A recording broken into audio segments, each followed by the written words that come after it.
Hello, this video is about relative clauses and we will talk about the two types of relative clauses, defining and non-defining.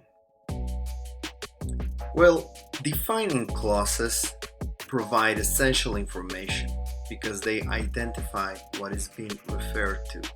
I will give you examples so that you understand what this means. Another thing you have to know about defining clauses is that you don't need commas. Actually, you don't use commas. For example, they are the actors who played in the Marvel films. This is a defining clause. You don't need commas. And this sentence is specifically talking about these people over here in the picture. As you can see, if we omit the second part, the clause is incomplete. They are the actors. If you stop there, that's incomplete. That's not a full sentence. You need the second part. They are the actors who played in the Marvel films. That's why we can say that the information is essential, because it cannot be omitted. Now, what about non-defining clauses? Well, as you can imagine, they do not provide essential information. What they present instead is additional information. You need commas since what you are presenting is additional. Look at this example. The actor who plays Iron Man is called Robert Downey Jr. In this sentence, I can omit who plays Iron Man and I still have a functional clause. For example, the actor is called Robert Downey Jr. So if I erase this, the sentence still makes sense because this is additional information and I need the two commas. Both defining and non-defining clauses need relative pronouns in order to work. Defining clauses are gonna use who, that, whom, which, or whose, and non-defining clauses are gonna need whom, which, or whose. Notice that the non-defining clauses do not use that.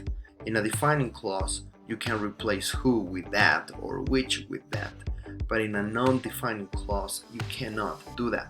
For example, in the previous example, you can't replace who with that and say something like, that actor that plays Iron Man is called Robert Downey Jr. That would be wrong.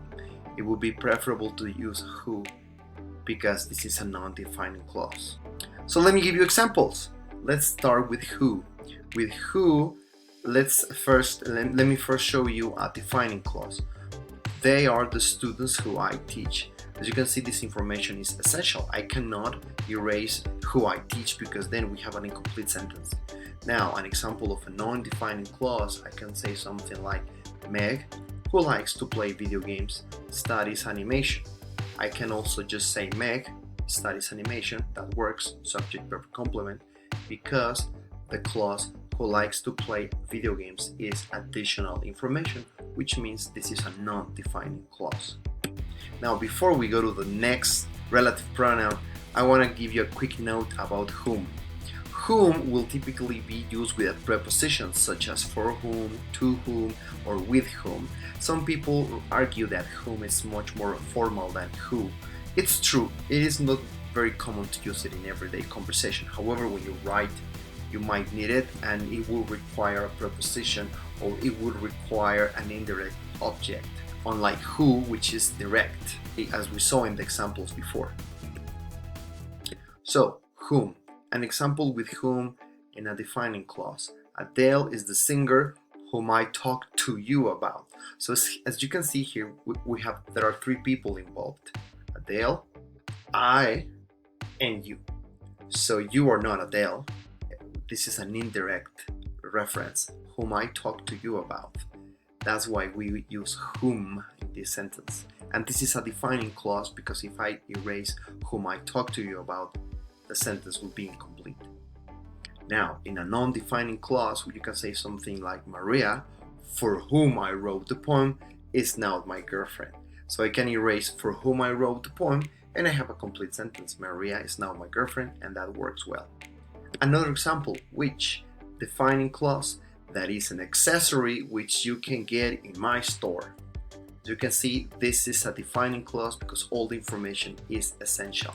Now, non-defining clause, a new processor, comma, which will help the computer run faster, can be installed by the expert. This is additional information, so it's a non-defining clause.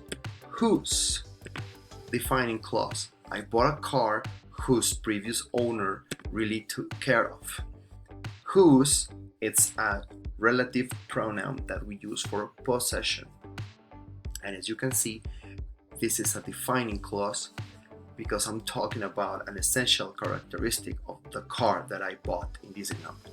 Now, non-defining. The book they bought, whose author is unknown, talks about magic and fantasy.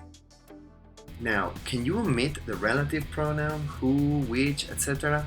Well, sometimes it is possible. Look at the three last defining clauses that I gave you. They are the students who I teach. Adele is the singer whom I talk to you about.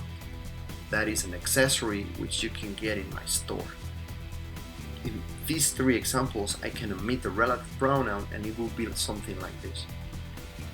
They are the students I teach. Adele is the singer I talk to you about. That is an accessory you can get in my store. It is very important that you remember that this omission can only happen with defining clauses and it doesn't always work.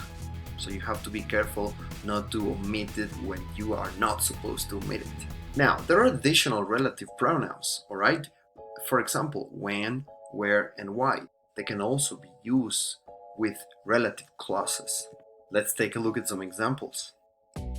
I know a restaurant where the food is excellent. There isn't a day when I don't feel in a hurry. Does anybody know the reason why they closed the little bakery on Main Street? Notice that when you use when, where, and why, it's only with defining clauses and you can't omit them.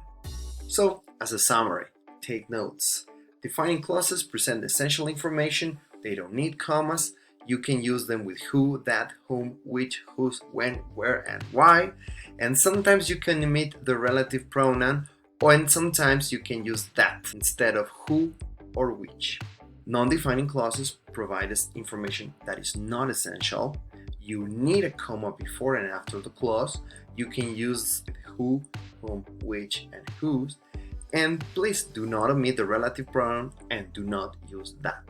Well, that's it for today. Thank you very much for watching. And remember, practice makes perfect.